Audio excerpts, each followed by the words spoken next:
ravi de vous retrouver sur la 2S TV pour le bloc d'information. Moussa Sène l'a annoncé tantôt avec Cheikh Sadibou Fall. Nous allons poursuivre le programme avec notre invité de ce soir. Il se nomme Monsieur El Hadji Mounirou Ndiaye. Il est économiste, enseignant-chercheur à l'université Iba Der Thiam de Thiès. Il est aussi auteur de plusieurs ouvrages dont Le chômage au Sénégal, problématique et pistes de solutions. Nous allons discuter de tout cela. Déjà, merci d'avoir accepté notre invitation. Merci beaucoup. Merci à vous tous. Vraiment, je suis très ravi de me retrouver aujourd'hui pour échanger sur des questions d'actualité, le chômage, le coût de la vie. Un réel plaisir. Et je salue tous les téléspectateurs de la 2STV. Cher Sadibou Fall. Bonsoir Adjara, ravi de vous retrouver encore une fois dans votre premier numéro de votre bloc d'infos. Aujourd'hui, on va parler d'économie avec le professeur El Hadji Mounirou Ndiaye. El Hadji Mounirou Ndiaye, on le connaît, il a déjà écrit des ouvrages, notamment le Sénégal, le chômage au Sénégal, problématique et pistes de solutions. Et dans cet ouvrage, je pense que l'auteur a vraiment clarifié beaucoup de questions, notamment liées à l'emploi des jeunes. Maintenant, professeur, ce nouveau gouvernement, vous dites qu'il doit essayer de ne pas compresser les prix, mais essayer d'accroître vraiment, créer l'emploi et vraiment essayer de permettre aux populations d'avoir vraiment de quoi faire face au prix. Voilà, je pense que c'est très intéressant. C'est un débat qu'il faut analyser de fond en comble. Je pense qu'aujourd'hui, il faut éviter de s'embringuer dans des tendances qui risquent de nous mener aux éternels recommencements sur le plan économique. Je pense qu'il faut faire un choix et en mettant tous les paramètres en jeu. Je pense qu'aujourd'hui, au Sénégal, nous sommes encore dépendants. Il ne faut pas l'oublier. Nous sommes encore très extravertis. Plus de 40% du PIB du Sénégal n'appartient pas aux Sénégalais. Les consommations du Sénégal continuent d'être importées en majorité. Nous importons plus de 1 400 000 tonnes de riz, nous importons 700 à 800 000 tonnes de blé, nous importons de l'oignon, les produits électroménagers, nous importons tout. Donc nous dépendons de l'étranger. Et donc quand vous dépendez de l'étranger, une partie importante de l'inflation est importée. Donc vous n'avez pas de maîtrise, d'emprise sur ces prix-là. Je pense que perdre son énergie à vouloir maîtriser des prix qui pratiquement ne sont pas maîtrisables, ça peut quand même dissiper les moyens de l'État. Rappelez-vous que le président Macky Sall s'est essayé à cela. Dès qu'il est arrivé, il a donc assis une politique de maîtrise de l'inflation. La moyenne d'inflation entre 2012 et 2015 était de 0,4%, 0,5%. C'était très faible, alors que la moyenne dans l'UEMOA, c'était 5-6%. Ceci a compressé le PIB. Et quand vous touchez au prix, vous les baissez, vous faites déjà des dépenses fiscales en termes de TVA. La TVA, c'est le poste le plus important de recette fiscale. Vous baissez les prix, comme la TVA s'abat sur les prix, vous baissez la TVA. Et en même temps, vous prenez de l'argent pour subventionner. Vous voyez, donc ça peut créer beaucoup de tensions sur les finances publiques, qui a fait que quand Macky Sall est arrivé au pouvoir, il est parti chercher de l'argent dès le départ pour pouvoir réussir son programme. Donc je pense qu'aujourd'hui, il faudrait qu'on revienne sur la problématique de départ. Devant quel problème, fondamentalement, nous sommes le plus exposés? Et parmi ces problèmes, justement, la régularisation justement des prix. Aujourd'hui, vous parliez tantôt de l'inflation. Quels doivent être, selon vous, les mécanismes qui peuvent aider justement le Sénégal à pouvoir faire tout cela? Je pense que ma proposition qui a fait que j'ai été obligé d'aller dans les médias pour expliquer ma pensée, quand j'ai dit que le gouvernement doit opter pour la croissance, la distribution des revenus et l'emploi à la compression des prix, je me suis basé sur l'historique des cas. Je me suis basé sur une analyse approfondie de l'économie sénégalaise. N'oubliez pas que depuis 2009, je publie sur le Sénégal et je connais à peu près ce qui se passe à chaque fois. Donc ce qui fait qu'aujourd'hui, il est plus facile d'aborder la question de l'inflation sous l'angle de la régulation que de vouloir aller comprimer les prix. Parce que les gens parlent de marge, mais qui maîtrise les marges? Est-ce que vous pouvez connaître la marge de quelqu'un si vous n'avez pas fait les investigations pour savoir ses coûts véritables? Parce qu'aujourd'hui, la régulation, c'est quoi? Nous avons deux types de régulation. Vous avez la régulation sociale.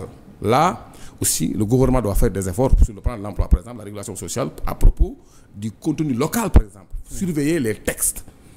Par exemple, la France a pris des mesures chez elle pour dire que tous les étudiants qui viennent en France doivent donner une caution de 7 000 €. On l'accepte.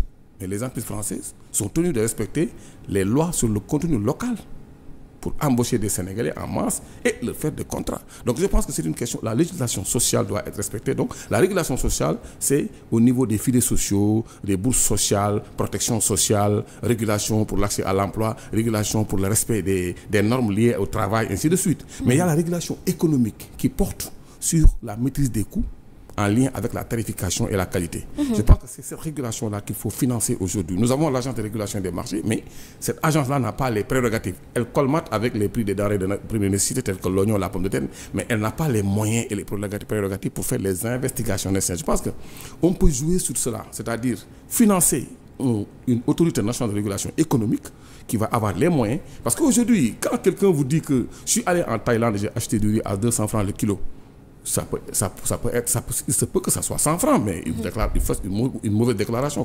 Comment vérifier cela? Il faut donc avoir des moyens pour aller faire les investigations nécessaires afin d'avoir une idée des coûts pour pouvoir donc circonscrire les marges et les encadrer. Les politiques d'emploi, on n'a pas encore fait d'évaluation. Ce que vous reprochez à beaucoup plus de politiques qui étaient là, Macky Sall, Abdou Diouf, Wade et Senghor. Aujourd'hui, est-ce que le gouvernement de Diomaye Faye doit évaluer les politiques de l'emploi qui ont été faites par le président Macky Sall? Il y a même des évaluations qui ont été annoncées par rapport aux effectifs dans l'éducation, par rapport donc aux contrats.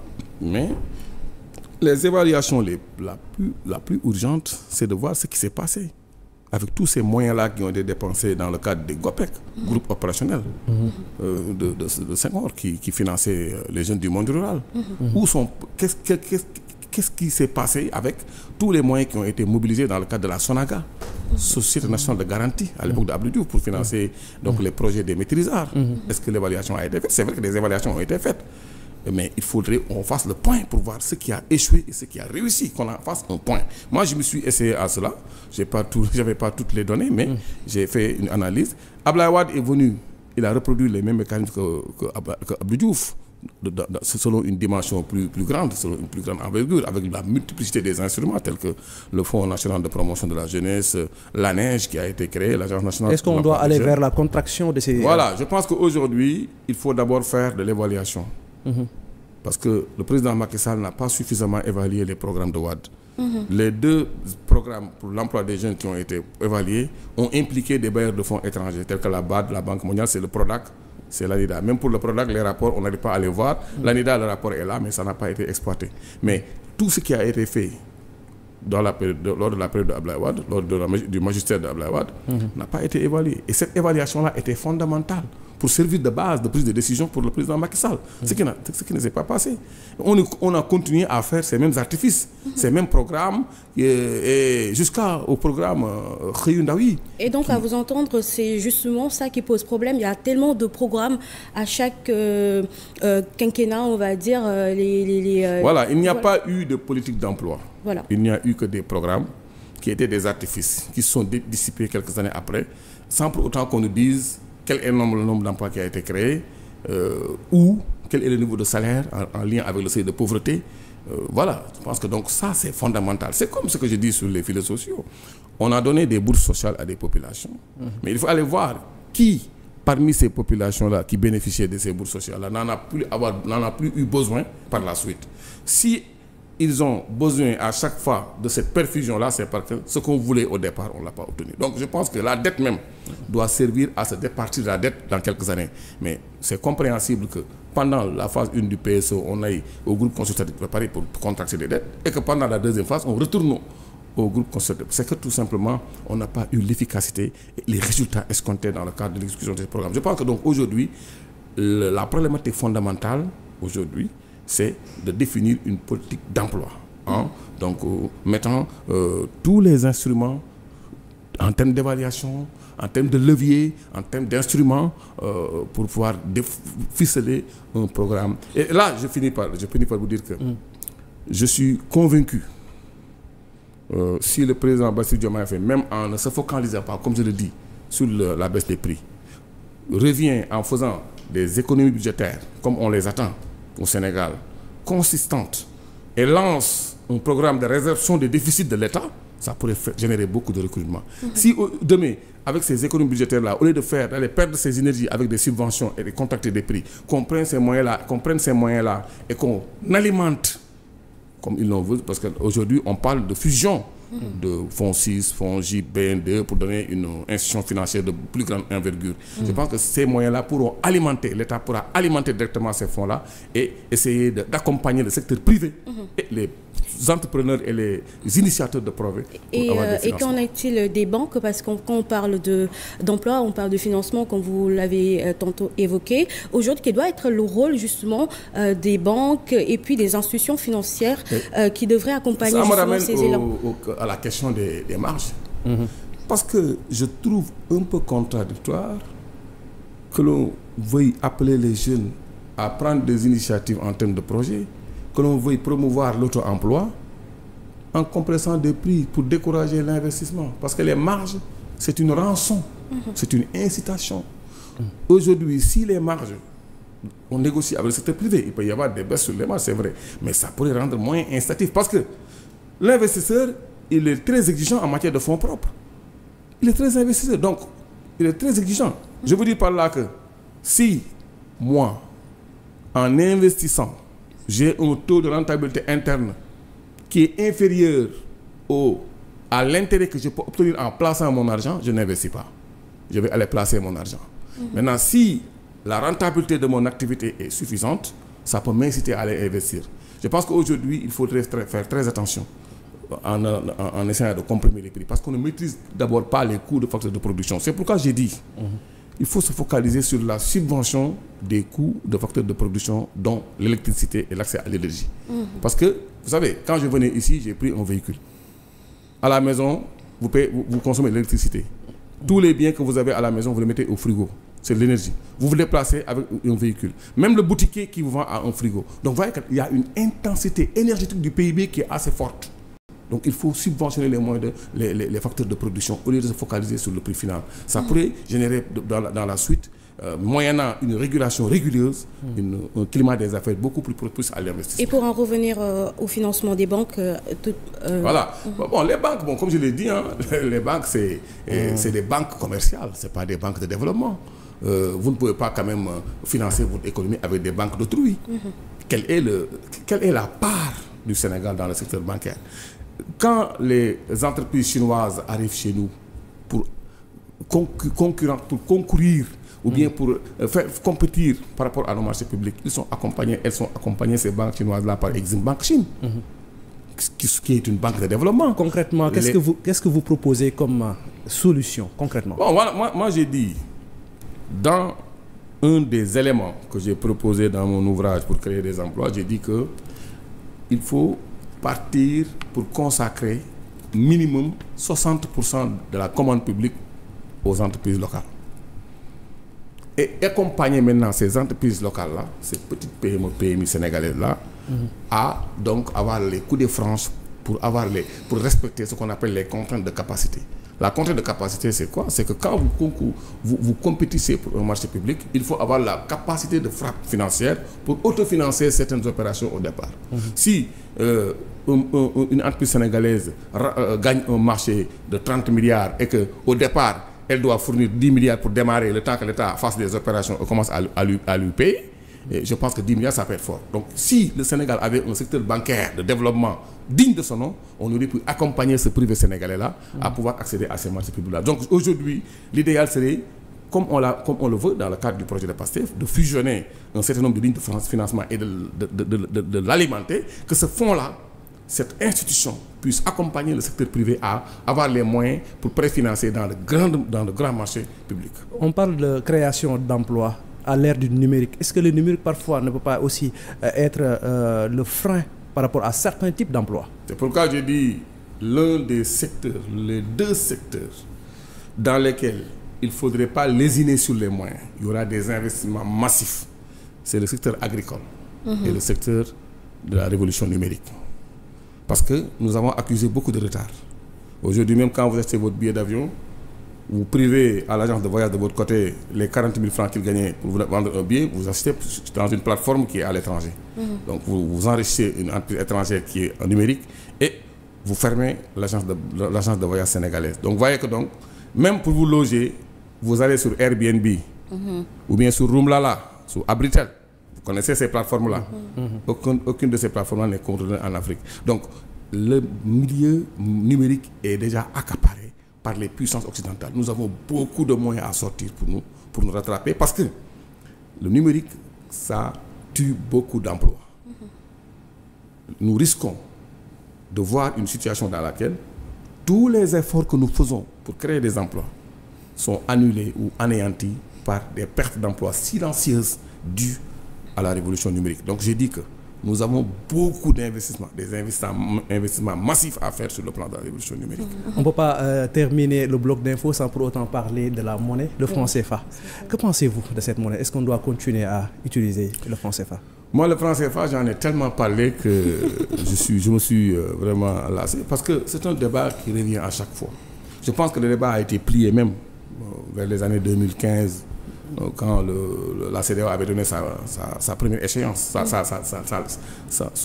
sa dernière échéance là, que l'on connaît là, pour l'écho en 2019-2020. C'est une question très simple.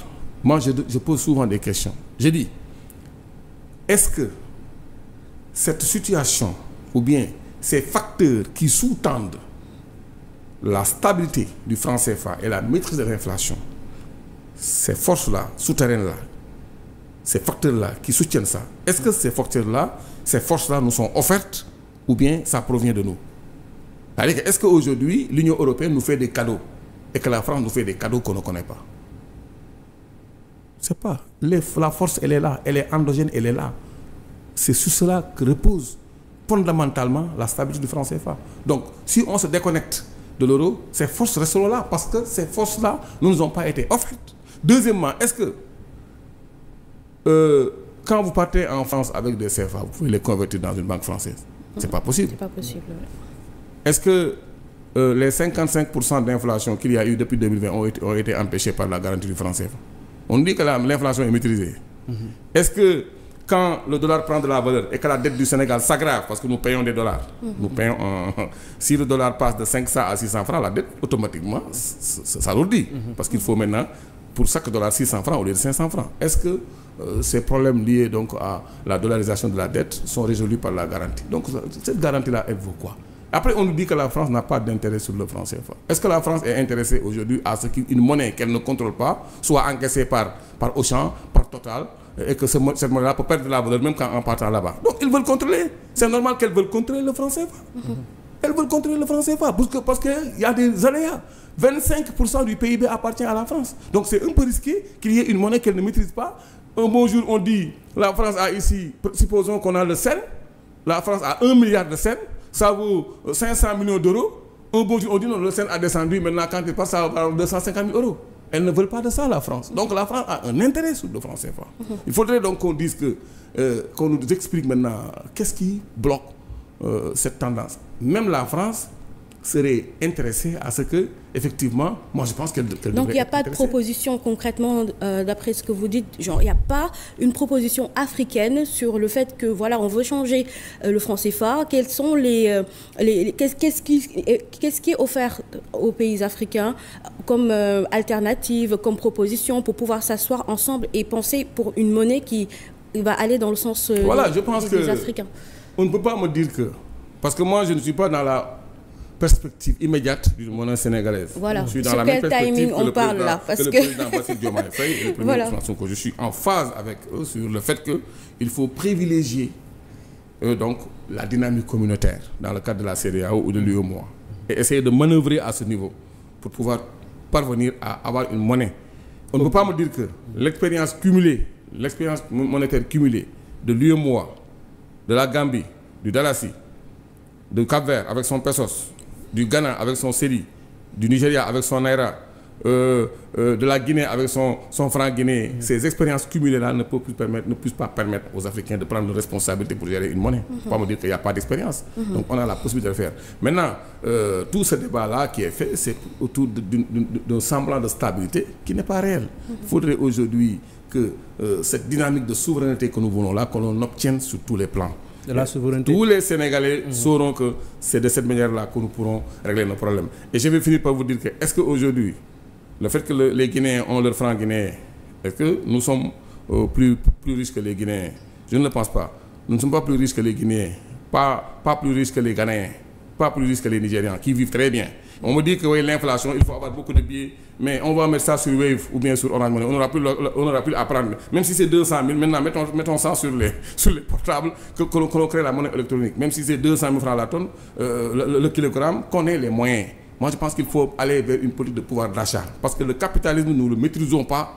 La tarification, nous ne le maîtrisons pas. Nous n'avons pas pour le moment une offre de produits, de biens et de services introvertis. Nous sommes encore extravertis. Il faudrait faire avec la situation actuelle, ne pas fragiliser l'État. Parce qu'une révolution, elle a un coût. Parce qu'il y a des représailles, hein. Nous avons déclaré un certain nombre de choses. Est-ce qu'aujourd'hui le gouvernement ne doit pas adopter une nouvelle communication pour inviter les Sénégalais à beaucoup plus de patience? En tant qu'allié, ce que je plaide, ce dont je veux les appeler, c'est à la communication. Communication dans toutes les langues, pour expliquer que nous n'avons pas le droit de faire un faux départ. Parce qu'aujourd'hui, le service de la dette, le porte-parole du gouvernement l'a dit, et le ministre des Finances et du Budget l'a dit quand il faisait sa passation de service. Le service de la dette et les charges salariales de l'État phagocytent 85% des recettes fiscales de l'État. Donc il y a une marge de 15%. 60%. Il y a une marge de 15-25% sur les recettes pour faire autre chose. Et regardez les défis qui nous interpellent. Nous avons le chemin de fer à faire. Nous avons Dakar à désengorger. Nous avons des sites de recasement à faire pour l'informel. Nous avons beaucoup d'autres chantiers au niveau interne. Nous avons des zones économiques spéciales à construire à l'intérieur du pays. Nous avons beaucoup de projets qui nous attendent dans les 2-3 années à venir. Il faudrait donc que l'État ne soit pas fragilisé. Moi, tout ce que je veux qu'on explique aux Sénégalais que nous devons avancer sûrement, pas à pas, pour pouvoir réaliser les ambitions que nous avons. Merci beaucoup le professeur El Hadj Mounirou Ndiaye. Donc je disais tantôt que c'est lui qui a écrit cet ouvrage, Le chômage au Sénégal, problématique et pistes de solutions, que vous pouvez vraiment acquérir au niveau de l'Harmattan. Merci Adjara, on vous laisse avec le JT et merci à vous, chers téléspectateurs de la 2STV, pour ce bloc d'infos spécialement dédié à l'économie, notamment à ce professeur qui vraiment nous produit de beaux articles et notamment des productions par rapport à la réglementation, mais aussi par rapport à l'économie et notamment les leviers sur lesquels le Sénégal doit s'appuyer pour essayer de sortir de cette situation. Merci à vous et à tout de suite.